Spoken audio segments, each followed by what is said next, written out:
Bonjour chers amis, pourquoi est-ce qu'il est important de se préparer à la vie prénatale?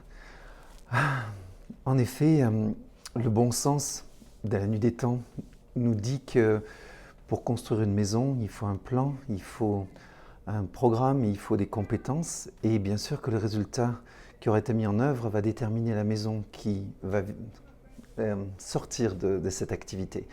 De la même manière, pour construire un enfant, il y a un plan qui est bien sûr porté par l'ADN, mais c'est beaucoup plus important que ça. Maintenant, on sait que grâce aux découvertes de l'épigénétique, qui confirment le bon sens commun depuis la nuit des temps, c'est le champ d'information que va recevoir l'enfant pendant la grossesse qui est le plus déterminant pour la qualité de sa santé.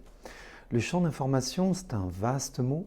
Il représente tout ce que la mère va pouvoir percevoir par ses cinq sens, le filtre de son cerveau au niveau du temps, de l'espace, mais aussi par son intuition ou l'interoception, bien que l'interoception soit réservée plutôt au ressentiment des organes internes, mais on peut l'extrapoler à la capacité de ressentir ce qui est lié à son intuition, ce qui est lié à sa conscience. La conscience représente le champ d'information de ce que Jung appelle le soi. Le soi, c'est finalement le monde de l'âme, le monde qui est au-delà du mental. C'est percevoir finalement le monde des idées, le monde qui n'appartient pas à l'intelligence artificielle. Tout ce qui est de l'ordre des choix, de l'ordre des orientations. Et donc, quand on s'oriente vers telle ou telle nourriture physique, nourriture auditive, nourriture culturelle, on fait des choix qui sont reliés à des valeurs, à des états de conscience. Et ces valeurs, ces états de conscience vont faire cheminer en fait des informations qui vont être très déterminantes dans l'agencement de la construction du bébé, pour le rendre résilient, pour le rendre plus capable d'affronter la vie, les défis.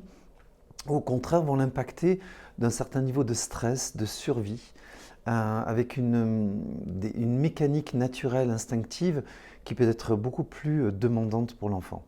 Sachant ces nouvelles informations, il devient hyper intéressant, hyper important de se préparer finalement à être bien avec soi-même, à être bien avec son conjoint, pour pouvoir offrir tout au long de la grossesse, avec un certain plan de préparation, des informations qui sont les plus porteuses pour l'enfant.